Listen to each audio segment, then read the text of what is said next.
Welcome to American Building. I'm your host, Atif Kader.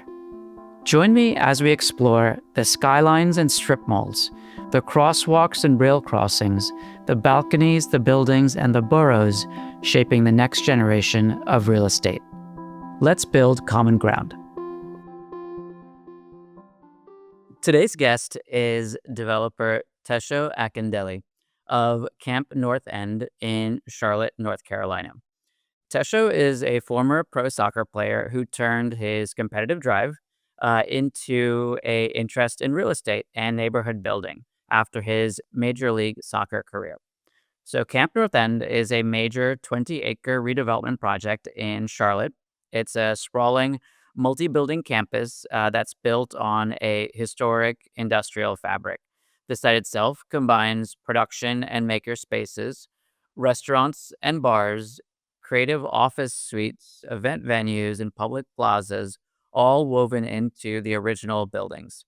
The project aims to be a place where people can work, eat, and gather, and blends together commercial activity with different types of programming. So the campus is active both during the day and during the night. It's being led by ATCO, which is a property development company based in New York City. As we talk about the evolution of Camp North End, we'll also discuss what success looks like when you're looking to reshape an area on a neighborhood scale. So thank you so much for being here with us, Tasha. Yeah, thanks so much for having me. Excited to get into the conversation. Absolutely. So you are currently a developer and a newly minted podcaster. I want to, before we talk about that stuff, I want to run it back to where you started as a soccer player. So talk to us about that first part of your career in pro soccer and what that period was like.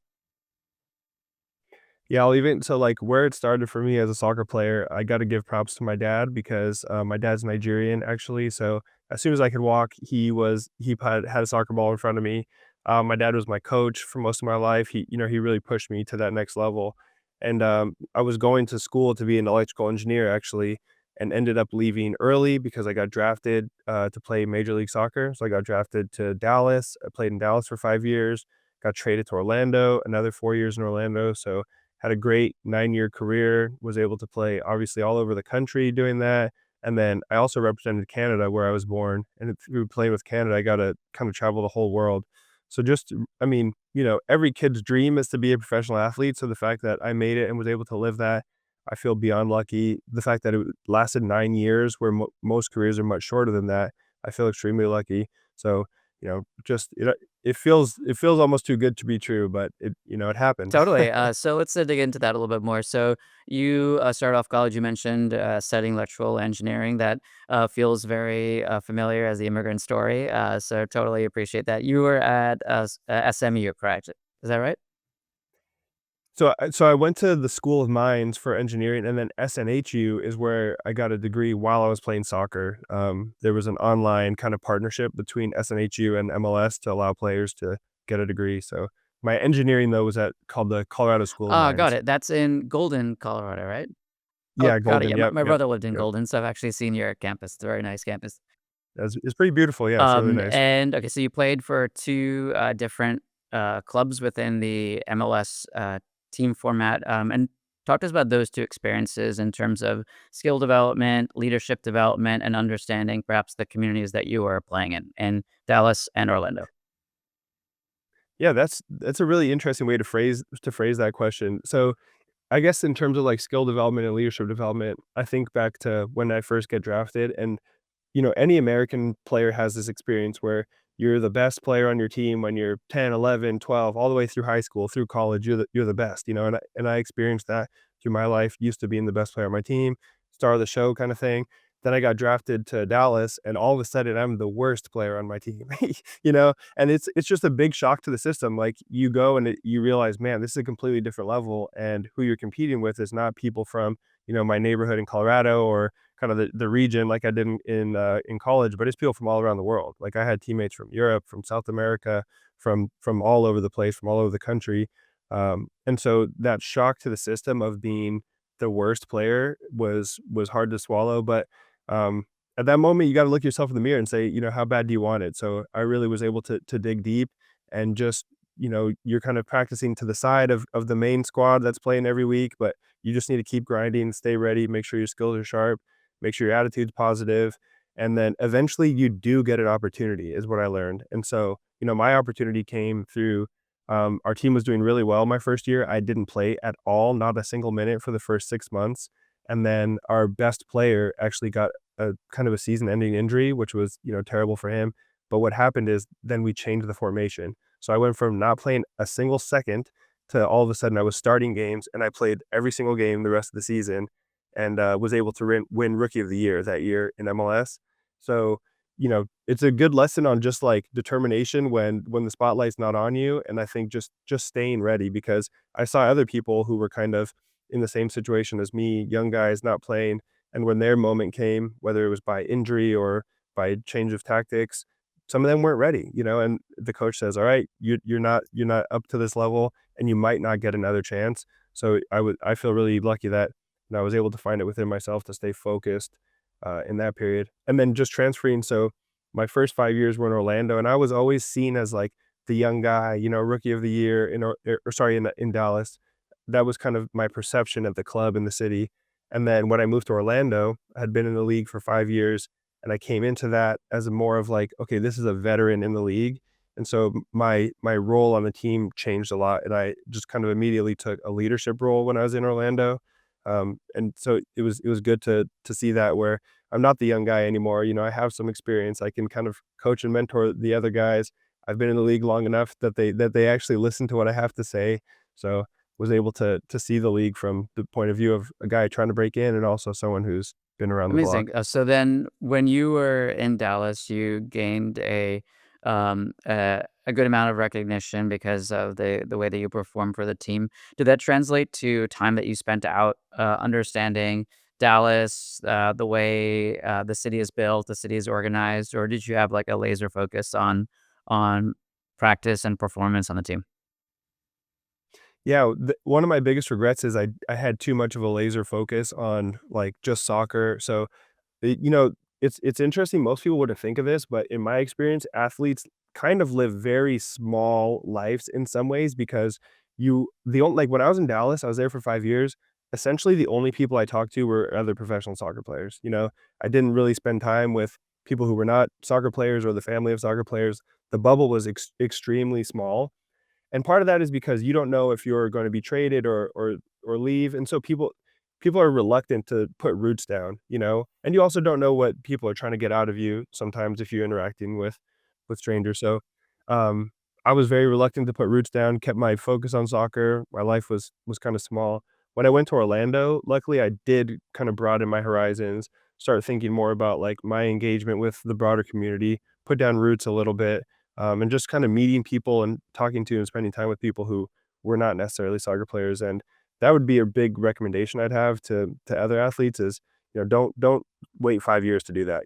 Get out, spread your wings, and try to see a little bit So of the then you world. continued on to Orlando, and your experience there was different, and that's where you, I think, started thinking a bit bigger about the platform that you have as an athlete and how you want to advance something that's meaningful to you. And I think that was housing for you. So I saw a photograph of you sporting a really great T-shirt talking about housing. So tell me about where that mindset came in and how you chose to use that platform.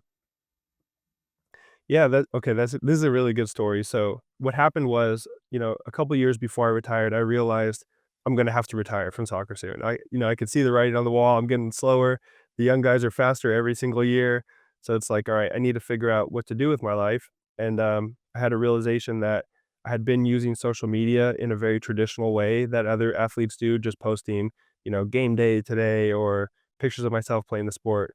And people knew me and I had a following, but they only knew this one aspect of me as an athlete, and they didn't know other things I was interested in. So I started kind of expressing myself more, talking about, like you said, housing, affordable housing, talking about personal finance, the environment, etc. Lots of things I was interested in.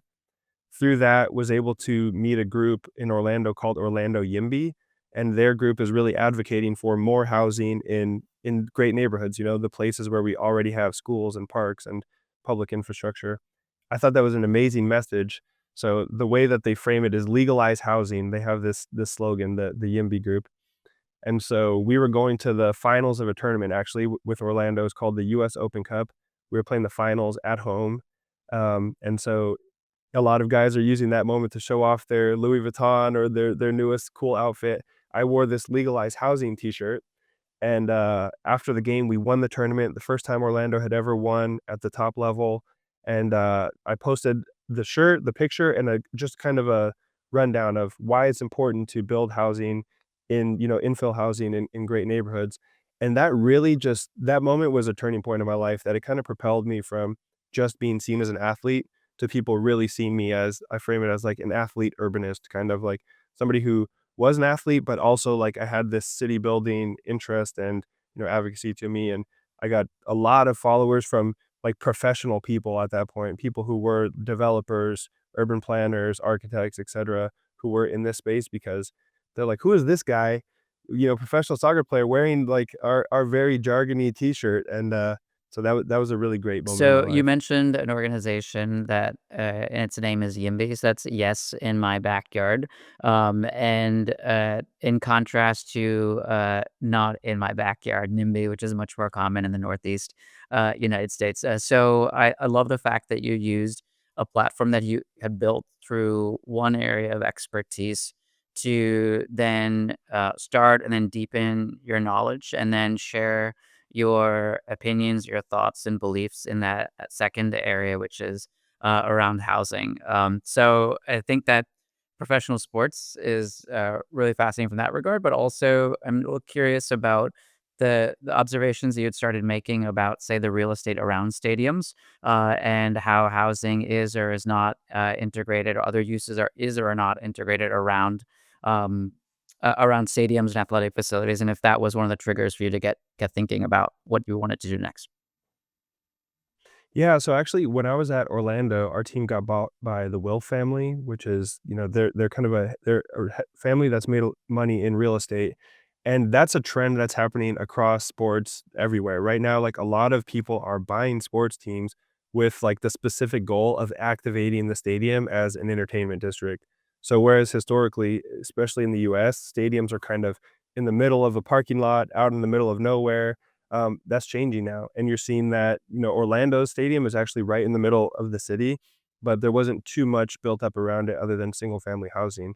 And, the opportunity to create like an entertainment district where the game is and the team is the hub of the neighborhood, but you can also have more dense housing around it. You can have, food and restaurants to get before and after the game. You can have parks for people to hang out and play at.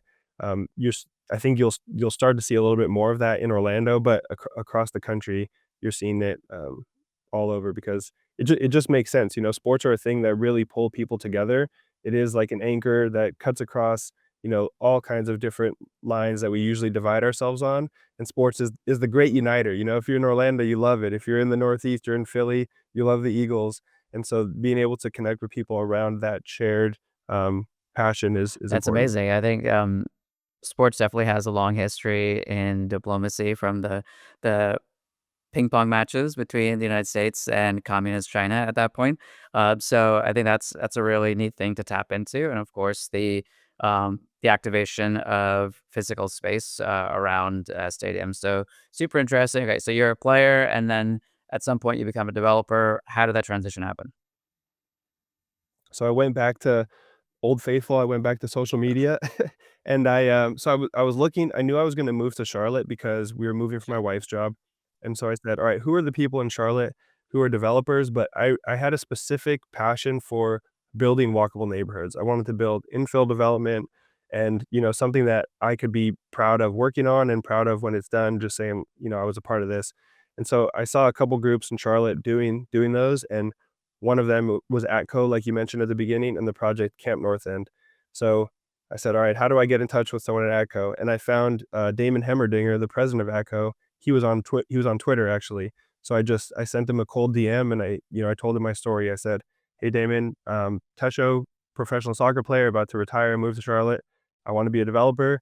Would love to talk to you." And so luckily he responded, and one thing led to another. We had a few conversations. I met him, I met some of the other people on the team, and he gave me an amazing opportunity just honestly at the beginning just to shadow him because I got a degree in finance while I was playing, but I had no real world experience with this stuff. So he really just gave me a blessing of an opportunity to shadow him, learn the industry, and here we are about 3 years later, still enjoying my time working at Camp North End and building a walkable neighborhood, which is actually what we're So doing. that's a really good transition into the focus for the project we want to talk about, which is Camp North End. And right before we dive in, talk to me a little bit about the things that you learned in that role, that the first role that you took with ATCO. Say like the first 100 days, CEO style. What were the things that you really learned and absorbed that made you decide to want to stay there versus doing 100 other amazing things you could be doing as a former athlete?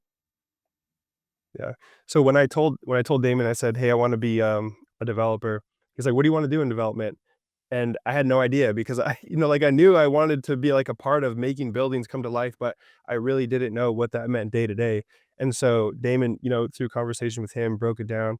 Now the way I see development is there's kind of three buckets in my opinion. So there's like the project management bucket, which is just you're getting the engineers and the city and the contractor and the landscaper, everybody kind of together pointed in the direction of building that building that is, the developer's vision. So there's the project management bucket.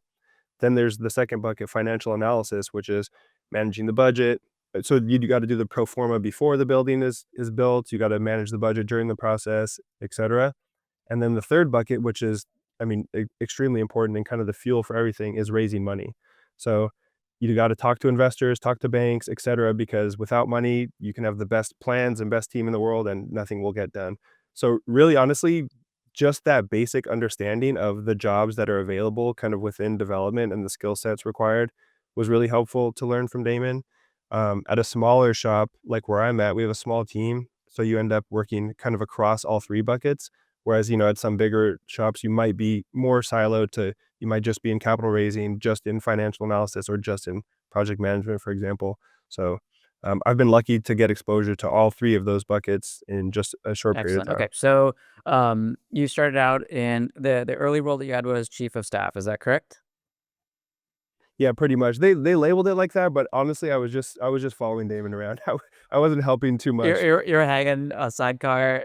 I Okay. was Yeah, pretty much. Pretty much. I mean, literally, I was just in his Zoom calls, like, I would be in Zoom calls just listening, not really saying anything, and he would spend time talking to me afterwards.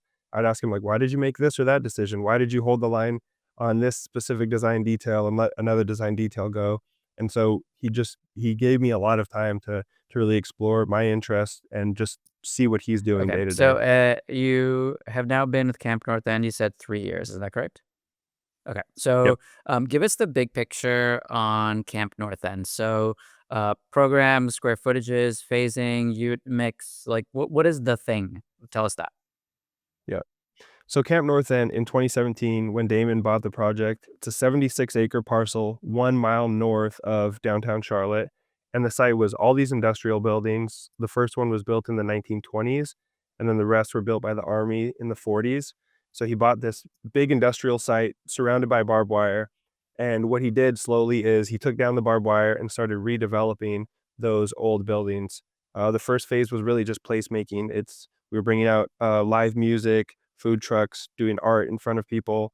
And then we developed a small building that was like a microcosm of a neighborhood, really. So a 17,000 square foot building broke into bays, and there was a coffee shop and a bar and an architecture studio, artist space. And then after that, that was enough to raise money to go to the grander vision. So right now, what we have at Camp North End, we're about, I want to say, a quarter of the way through the whole vision. But if you come to Camp North End today, you'll see 400,000 square feet of office space. You'll see about 75,000 square feet of retail space, and you'll see 300 apartments. So we have really that live, work, play is all here at Camp North End. And then we have a robust events program too. And so pretty much every day of the week, there's lots of events going on. We have a farmer's market on Wednesdays. We have free outdoor movies on Thursdays. We have live music on Fridays, festivals most weekends. And so it's really kind of creating a fun place to be at, essentially. And the way I like to think of it is a neighborhood. Lots of people come here. and they see this, scattered buildings all over that are being revived, and they're like, "Is this an outdoor mall, or is this like a compound, or how to frame it?" I think it's just a neighborhood is the best way to explain it. We're really building a full neighborhood right in kind of in the heart of Charlotte, and it's been exciting to see that happen. You don't often get the opportunity to work on such a comprehensive development, especially when it's an infill project. Absolutely amazing. So tell us a bit about the name Camp North End, and you had mentioned that it was a group of old industrial buildings a little bit further from the downtown. Like, what was it before it became a redevelopment Yeah. project? So in 1924, the first building is called the Ford Building. That's what we call it. It was a 260,000 square foot manufacturing facility for Ford Motors, and they were manufacturing Model Ts and Model As. And so they did that, closed it down during the Great Depression, and then the Army came in and they built about 1.5 million square feet of warehouse space, industrial space. And the Army was doing some manufacturing. They're manufacturing these vehicles called Gamma Goats, and also like missiles, Nike and Hercules missiles. And then they were also using the site as a distribution hub. So there's like rail tracks that come in and out of our site, and the Army was actively using those to bring supplies and bring like missiles from here to across the country. Um, then eventually the site got bought by Rite Aid and was just kind of used as like crappy industrial space for distribution for Rite Aid, until, we took it over and got it, and now we're redeveloping it. And so like I said, right now we have, I said we have 300 units of apartment space, a lot of office and retail. In the end of the day, Camp North End will have 2,000 apartments and about 2 million square feet of office and retail. So we've come a long way, but there's still a lot more that we can do to revitalize this, really historic place here in Charlotte. So what you're describing is a multi-phase project. As you said, right now, 300 apartments will increase to 2,000 apartments. That's significant for a city of Charlotte's size. When you guys arrived and took control of this site from presumably from Rite Aid or like a holding company for Rite Aid, what what did it look like? Was it just like trucks everywhere or like things stored? Like, what did it actually look like? Yeah, no, it was essentially trucks everywhere, just pavement, not a tree in sight, barbed wire fence literally around the entire site where you'd have to, like, have a key to get into And the area. this is bonkers, Um just 1 mile from Charlotte's downtown. Yeah, 1 mile, like, literally the best view of the skyline because 'cause you're kind of perched a little bit above the city in some places, so, 1 mile away, and this was just completely overlooked. Um, so yeah, we bought it, and that's what it looked like, and you come today, and like I said, there was no trees back then, you come today, it's like being in an urban forest. We really amped up the landscaping. A lot of the buildings looked and felt and were dilapidated, and instead of just tearing those down, we've been able to, revitalize those buildings, which is special in a city like Charlotte. That if you come to Charlotte, it's a very new looking city. It's clean, new glass, big, tall buildings everywhere.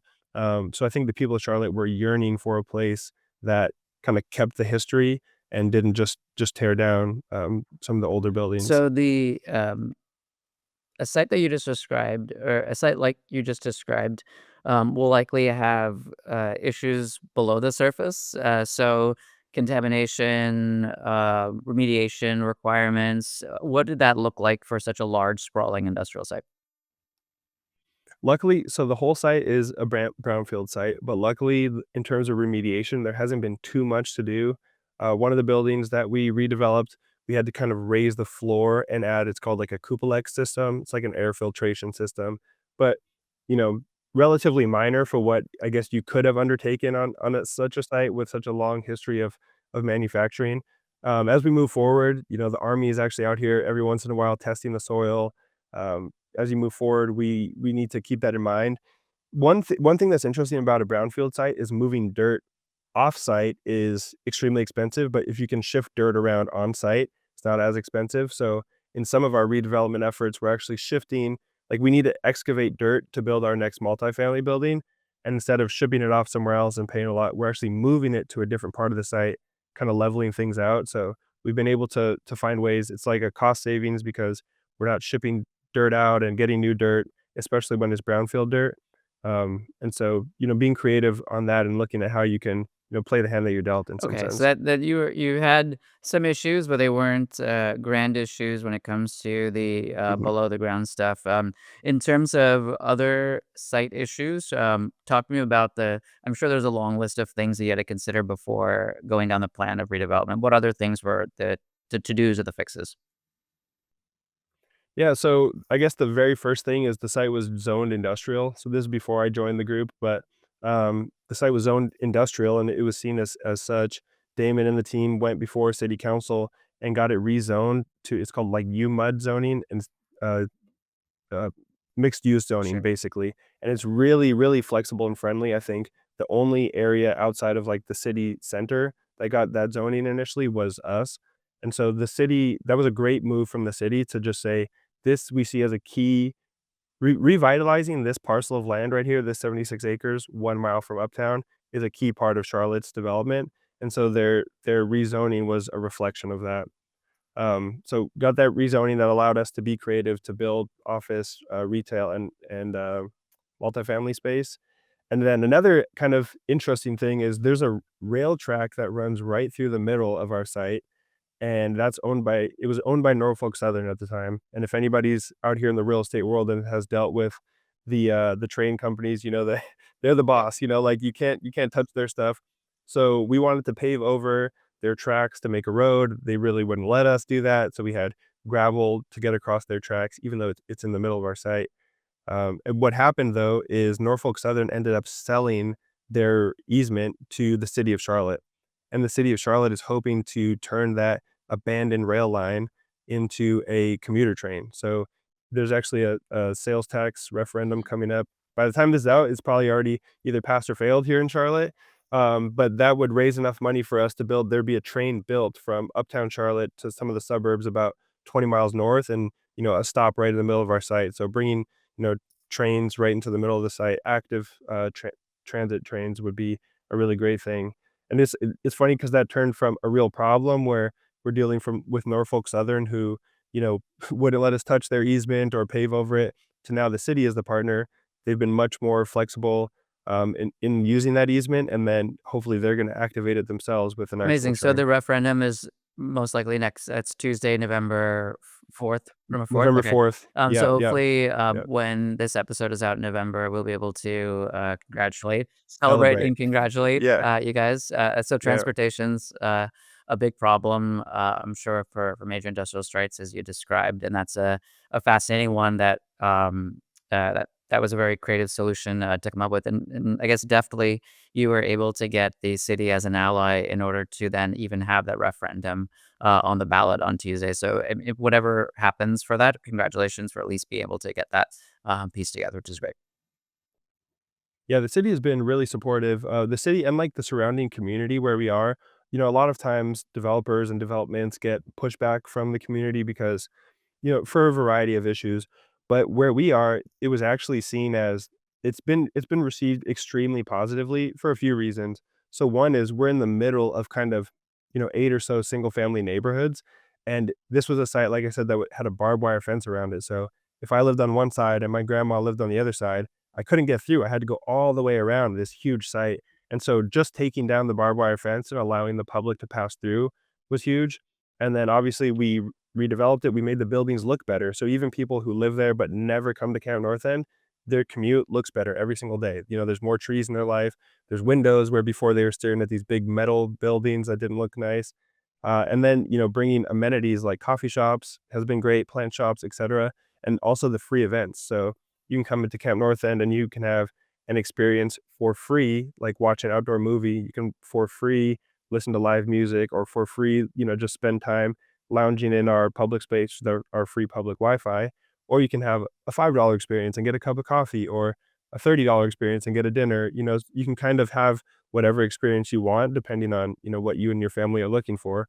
So I think the community has really welcomed that. There's something for everybody if you come to Camp That's North End. amazing. And I want to now connect to the topic that we started with. Well, not your amazing soccer skills. That was also busy, but your interest in housing. Housing, as you mentioned, is weaved into the fabric of the early phases of this project and the later phases. So, talk to me about what the original ideas were for integrating housing into this project and things that you saw change, grow, or things that you advocated for as a key team member in the ideation process. Yeah, so a lot of, like, the first phase of housing was planned before I got there, since I've been here for 3 years, but just, talking to the team about their thinking, a very common trope, I guess, in real estate is retail follows rooftops. So first comes the housing and then comes the retail. We did it backwards here. So for years, we had retail and office space before we built the housing. The reason for that, for going kind of against the grain, is this was a place that literally nobody went before. There was a barbed wire fence, so nobody came here. It wasn't a place people could see themselves living. And so we had to convince people that this, industrial site is a place you'd wanna live. We did that with the retail, so bringing the coffee shops here. We did that with the events, bringing the live music here. We did that with the office space. And so people got accustomed to just going to Camp North End, from 2017 all the way through 2023. No one lived at Camp North End, but hundreds of thousands of people visited. And so by the time we convinced people it was, a worthy place to live, then we developed our first apartment building. And so the next phase is really gonna be leaning into that, developing more apartments because now we've convinced people it's a place worth living. Our first building is leasing out pretty well, and so we're just gonna keep, capturing that momentum and bringing more people here to this neighborhood Okay, center. and you mentioned like the T-shirt that you had on during that special tournament in Orlando when you were a player. It said legalize housing, which feels very surely very jargony, but I think the concept of it's very telling. Could you talk about what that term meant to you? And I want to connect that to this project after that. Yeah, so that term specifically means, like, in most cities, if you look at the zoning, something like between 75 and 90% of the land is zoned for single family housing only, which is the most expensive housing type. So lots of people love to live in single family houses, but to make it the law that that's the only house type that's legal is like saying the only car you can drive in the city is a Mercedes Benz. Like, of course, I'd like to drive a Mercedes Benz, but it shouldn't be illegal to So drive something else. that's great And so for those of us that prefer just driving Benzes. That's perfectly fine. But for the rest yeah, of the world, yeah, so yeah, for the rest of the world, it makes sense to let people have other options, and so that's what legalized housing means is, "Hey, why don't we look at our land use, and instead of saying the only thing that's allowed is a single family house, let's allow single family houses, but let's also allow duplexes and maybe some small multifamily buildings where it makes sense." And so just doing that is such an unlock, and, like, I like to use that metaphor. It's the same thing as saying, instead of saying just Mercedes-Benz can drive in Charlotte, let's say that Mercedes and whatever Audis, Toyotas, Hyundai, like, they can all drive in the city. It's the same thing with housing. Give people options that fit their price point, and that's the way to, you know it's really just an issue of if I'm a young person trying to find a place to live in the city and the only thing available is large single family houses, I'm priced out. Or if I'm an old person looking to downsize, only thing that's available is large single family houses, I have no option. So just giving people at different phases and stages of their lives, the option to live in your city is extremely What important. I love about what you described, Tesha, is this idea that the what we provide is a mechanism or a variable that can change in order to address people's ability to pay or the type of housing that they want at a different stage in life versus, say, a previous generation of politicians and policymakers who felt that it was that is fixed, but rather give people money to be able to do certain things or have certain choices with their housing. For example, the National Section 8 housing voucher program or the low income housing tax credit program, where requirements for affordability ride with the deed to the property, which are extremely heavy handed methods to be able to allow people to get housing that they want. And I'm curious, given that there'll be a new mayor in the largest city in New York City, Zoran Mamdani, who has a laser focus on affordability. He feels very reflective of a newer generation of developers and a newer generation of politicians who I think approach that problem from a supply side perspective as opposed to a demand side. So, could you talk a little bit about your thoughts on that duality or that potential change in past ways of approaching housing? Yeah, I think it's interesting because in kind of common society, developers are seen as the bad guys a lot of Oh, times, you really? know? Tell And me part of more. what I've yeah, yeah, and so, like, part of what I'm trying to do is put a friendly face on Totally. development and say, like, "Here I am in Charlotte. I live about 5 minutes away driving from this project. I ride my bike most days because it's so close. I have a family, I have a wife, I have 2 children. My kids go to public school in Charlotte." So part of just what I'm trying to say is, look, first of all, developers are normal people for the most part, you know? You have good ones and bad ones, but for the most part, in my experience, lots of really good people trying to do good things. And in the same way that we don't demonize farmers who are food providers, it seems a little bit strange to demonize developers who are housing providers. So I think looking at who are the housing providers in our cities, and you know, if we're facing the housing shortage, we need to talk to the housing providers and come to a plan for how do we address this shortage. In the same way that if apples were priced at $1,000,000, we would say, "You know what? Maybe we should grow some more apples so that we can, you know, supply demand." It's simple. Same thing with housing. If housing is extremely overpriced, the best way to address that problem is to build more housing, and, you know, just increase the supply to try to meet that demand the best Okay, you so I can. love it. Those are really great analogies, and for listeners that have their own, say, local municipalities that are not interested in playing ball with housing variety, housing affordability, those are some awesome metaphors to borrow from Tesho. Tell me about the variety of housing that you have and are planning to offer in Camp North End, and which perhaps path the supply side, demand side, maybe both, how you guys are approaching the financing of it as well, because that's a key part of this whole conversation. Yeah, so for us, I guess let me start with the financing actually. Our entire site is in an opportunity zone. And so the way that we're financing individual projects is we sell one parcel off to like a special purpose vehicle that then raises opportunity zone money so far. And so like our apartments, our kinship apartments, we owned the land, we sold that land to a new group that was us as the developer, and then investors with opportunity zone money, and financed the project on our site, within the 76 acres, kind of the highest and best use of our zoning and of our proximity to the city center basically has been, we've decided, you know, multifamily buildings, your traditional 5/1. And so that's what we're going to build mostly is those traditional kind of 5, 6 story multifamily buildings to try to provide some, um, you know, some diversity in unit types here. We obviously have the traditional studios, 1 bedrooms, 2 bedrooms that all houses have or all apartments have. We've also kind of stepped outside of the box in 2 unique areas. So, one of them is we built these live work units on the ground floor of one of our buildings. So, the front half is, a kind of you walk in and it's a open space to do work. So, you can have a salon, we have a massage studio in one of them. We have a women's clothing shop, we have, a hat store, nail place, and so the front of it is a room for a business, then there's a barn door separating the back, which is where you live, so there's a bedroom, a kitchen, and a bathroom back there. So that has, encouraged entrepreneurs who are excited to start a new business maybe, but don't have the money for rent and for, you know, for housing rent and for retail rent. They can combine them and launch a new business. So those live work units have been extremely in demand. We actually pre-leased all of them before the building was even done. We also built a unit type that we're calling shared suites. And so what those are is you go into the door and there's kind of 4 furnished bedrooms, you know, and if I live in one and you live in one, I go into my bedroom, I lock it behind me. I have my own bedroom, my bathroom, my closet, fully furnished, and then we have a shared kitchen and living room.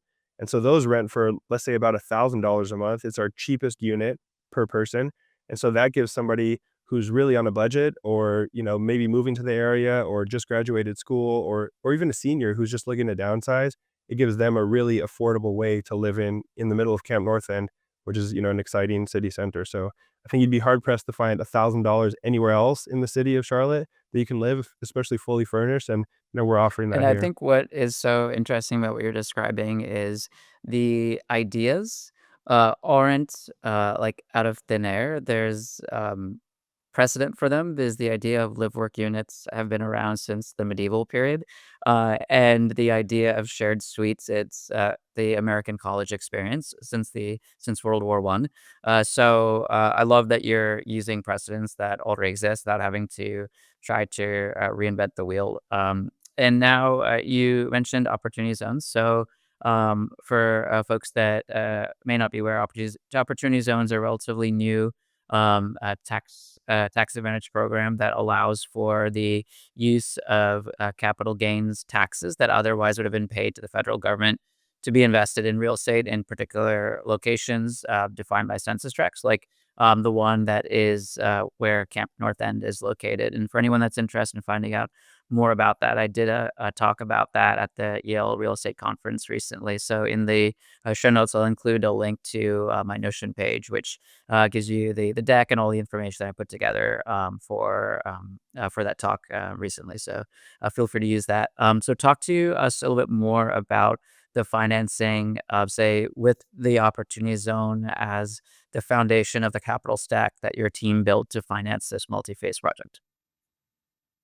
Yeah, so opportunity zones have really been one of the most successful tax incentive programs that I've seen for real estate. So the goal was to incentivize development in, areas that had been previously overlooked by developers. And so it's you see it here in Charlotte, but I'm sure you go to any city, and areas that were designated as opportunity zones really did see a lot of investment that they wouldn't have otherwise. And so with us here, it's not really gonna take your project from being, like, completely impossible to now possible, but it does move the needle. And so we've been able to partner, like I said, with Opportunity Zone funds who they're raising money from individuals who, maybe you had Apple stock and you did amazing, or Nvidia. Let's say you had Nvidia stock and Nvidia's gone crazy. You decide to sell it, take some chips off the table. Instead of paying your taxes right away, you might decide to invest in an opportunity zone fund or directly into an opportunity zone project, and you kind of defer those capital gains and see some other tax advantages along the way. So being able to offer that as an additional incentive, our deals can make sense as just a regular investor, even if you don't have an opportunity zone money. But if you do have a capital gain, it's just kind of a little cherry on top for people to incentivize them to actually invest in this real estate. One more thing that's interesting about the Opportunity Zone program, people should go listen to your talk because I'm sure you say this, but the requirement is to hold the project for 10 years to get the full benefits. And so it encourages from developers like ourselves long-term thinking. So a lot of developers are kind of coined as merchant builders where the business model is, we get the land, we build something as fast as we can, we lease it up maybe, and then we sell it as fast as we can, and we're on to the next one, which, it's a fine business model. The Opportunity Zone says you get the land, you build it as fast as you can, you lease it up as fast as you can, and then you hold it for 10 years. So when you know you're gonna own this building for 10 years, you're making different design choices. You're thinking long term. I don't care that the floor is just good year 1 and year 2. I care that the floor is good in year 10. I don't care that do you care that the sound between the units is it gonna be soundproof or not? Like, if you're gonna hold it for 10 years, you do care that the tenant feedback is, "Oh, actually, I don't hear my neighbors as much." So, you're making, I think, good design choices because you're forced into this long-term Yeah, I hold. think it makes a ton of sense. And two things I want to touch on in what you said in your description, Tesha, is the idea that this program, similar to the other national tax advantage programs that are meant for real estates that would be in terms of size, smallest to largest. It's low income housing tax credits, new market tax credits, and historic tax credits. And Opportunity zone, although it's not a tax credit, it fits into that kind of sector of different tax credit type programs. Is that the fact that you have a long term perspective on a project as a neighborhood builder is perfectly aligned with that, as opposed to um, buying, say, a fully entitled site, building a pretty cookie cutter vanilla multifamily and trying to sell it to a pension fund right after, which is a very different business model. So the type of work that you're doing is very well aligned with opportunity zones, and also the fact that you're likely buying industrial property at a low basis means the ability to create value through the entitlement process and then build on top of it means you can meet the thresholds necessary for addition of investment onto the site as a multiple of the land only value of the property. So it seems very aligned with the type of work that you and other placemaking developers are doing. So obviously, huge project from the physical perspective, from the political, from the legal perspective, from the financing perspective. Talk to me about the ecosystem of partners that you and the team at ATCO have built in order to be able to literally just get out of the gates and do the project, and then also make it that type of place that you want it to be. So cohesive, bringing people together, community oriented. Yeah, so I guess I'll think of that in 2 ways. So first is like, how do we build out our own team internally? So actually the first hire at Camp North End was she's called the community manager. Her name is Varian, and her job was, she was the person who is pulling the community in and kinda telling them what we're doing. So she was organizing the events, she was doing the social media, she was having the food trucks come out, she was finding the artists.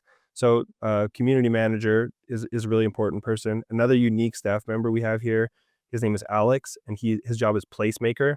And so he initially was in charge of all the public outdoor space at Camp North End. So think landscaping, music, the seating, the colors of the walls, etc.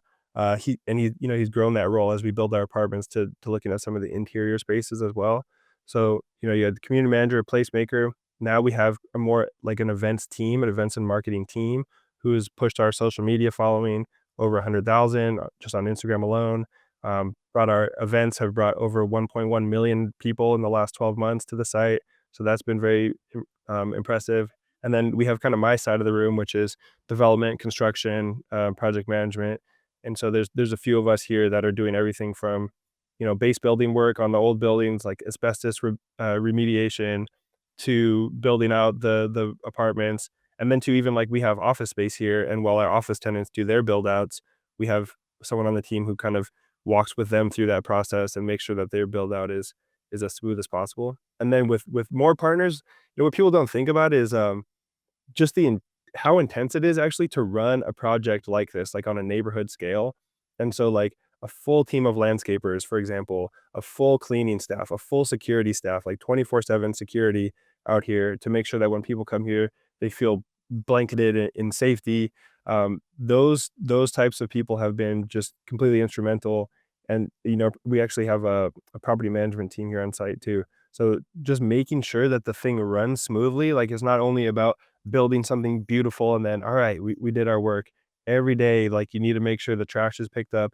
You need to make sure that people feel safe. You need to make sure that that the landscape isn't just all dying and it's watered and it's healthy. So our team has been really important. And then outside, just making sure that we're working with the right architects, the right contractors, the right landscapers who have kind of that the same long-term, view as us, of not trying to just build something that's like cookie cutter, but trying to build something that feels and looks and operates, special. Amazing. I really appreciate that you talked about that internal team of folks because that is necessary to be able to effectuate a large project like that. And I really want to hear about the team that you have assembled to work alongside your company as well. Talk to me about that the team of consultants, companies, collaborators that you've built on the exterior side of this project to get the project going. Yeah, so, I think one of the most important pieces is the landscape architect, actually. And so, we worked with, like, Land Design and NBW have been 2 of our, consultants there, and just seeing the vision that we're not trying to have just typical office park landscaping where there's a tree in the middle of a circle of mulch, and then every year you cut it back to 0. We're going for what we call a wild landscape. And so it's we're trying to cover the ground in plants, and we're trying to have different sides, and they feel really full. And if a seed comes from this block planter box over here and falls into that one and starts growing a new plant, that's fine. We don't need to shave it back to 0. So they've been instrumental. And then we worked with a variety of contractors on our base building and our tenant fit outs. I think one thing working with them that's important is we really focus on keeping the character. So they kind of have gone above and beyond with us all the time to make sure we're showing off all of the architectural elements that were already existing in the spaces. So these super high ceilings with wood. These wood ceilings that are super high, and instead of just taking those out and replacing them with new ones, we took them out, cleaned them, blasted them, and left them there in the ceiling. So going above and beyond to kind of like keep the character where you can has been really good to see with all the contractors we work Amazing. with. So the multi-phase nature of this means that the project itself is going to evolve over time. So fast forward, I think you said earlier the entire project is about 10 years. Is that correct? Yeah, to pay, give or take, like I said, it's always with raising money. So however however much fuel we can get in the tank is how fast we can Given go. the economic cycles and how low interest rates Yeah. go, there was another rate drop last week. Um, So I would say at that point, when the project is fully built out and the original intent has been realized, walk our listeners through what you hope visitors to this site will be seeing, experiencing, and feeling when they're there at the fully finished version of this. honestly, my hope is that it just feels like a neighborhood, stitched into the rest of Charlotte. Like they come here and it feels like kind of a hub of a neighborhood, like lots of neighborhoods in Charlotte have their own little version of downtown. So I hope that this feels like the downtown of the north end of Charlotte, essentially. So you come here, it's full of people living here, people just enjoying the public space, people working here, people coming to dinner here, but that it doesn't feel like you're going, you know, to a mall or something like that, that it just feels like you're passing through the neighborhood the same way as, I mean, you're in New York, like if you go to Park Slope, Brooklyn or something like that, you're just in a cool neighborhood, and I want it to feel like that, that it's just stitched into the fabric of the city and that it feels like just a wonderful neighborhood and kind of the hub of the North End here in Okay, I Charlotte. I love I love that answer, because, that is the whole intent of urban redevelopment, when it's done well. So that is probably a very good segue into the larger topic at hand because Camp North End is not the only type of location like this in former industrial cities that have transformed themselves into younger, hip locations. Brooklyn's always been hip, but I mean that's another example that you brought up. What of the lessons that you have learned so far feel like the things that become the toolbox for other developers that are trying to do the same thing or for you on the next Camp North End that you work on? I think one of the big things is have a plan, but be willing to change the plan, so we have like a vision that started so this vision kinda started in 2017, and it was, we're gonna do all these huge blocks of office space, and that's gonna be really the engine that drives the pro forma forward. Then COVID hit, the way we work changes, so we still do have a lot of office space, but we've also kind of pivoted to "Okay, how do we use these big blocks of space differently?" So we got a large event venue here on site that does corporate weddings and, fundraisers corporate events, fundraisers, weddings, etcetera. We also got another big block of space, about 30,000 square feet. It's called Tipsy Pickle, and so it's like I describe it as like Top Golf for pickleball, but you can go there and you can grab a drink, you can grab some good food, and you can play some pickleball if you want. So, like, that space was supposed to be an office space, we've pivoted, and now it's a complement to our office tenants where one of our office tenants actually has a court reserved every day for their employees to just go before work and get a game in if they want. So, having the business plan, being willing to pivot. Also on even a smaller scale is, if you have a budget for a project, we have kind of a fund after the development budget is closed called like the placemaking budget, because you have a design and you think like, oh, people are going to use this space this way. I know exactly what we need to do, but you don't. Like no matter how smart you are and how good your designers are, you will not nail it right away. So it's important to have money to make those adjustments afterwards where you can. And so sometimes that might mean like, oh, you know what, this space ended up feeling too dark. We need to paint it, add some lights, brighten it up. Or it can be a free change where one really interesting example, so this didn't even come out of the budget, but being willing to pivot is we had a seating arrangement that was one big table and like 8 chairs around it, in front of kind of our fireplace that we have over here. And if one person would go sit at that table, no one else would join them because it would feel weird to join the circle with a stranger. And so what we did is we split that into 4 groups of 2 tables or of 2 chairs, and now all those chairs are filled up all the time. And, you can, if you're sitting in a group of 2, your friends can pull up the 2 next to you, but it's really activated those chairs in a way that, okay, our design was this circle of chairs around a common table. It didn't work, and so we were willing to pivot. We scrapped the table, we got some new smaller tables, we rearranged the seating, and it's better for people. So being willing to, that's a small example, but being willing to make changes and meet people where they're at when you see how they're using your product is Amazing. important. So, back to that shirt, legalize housing.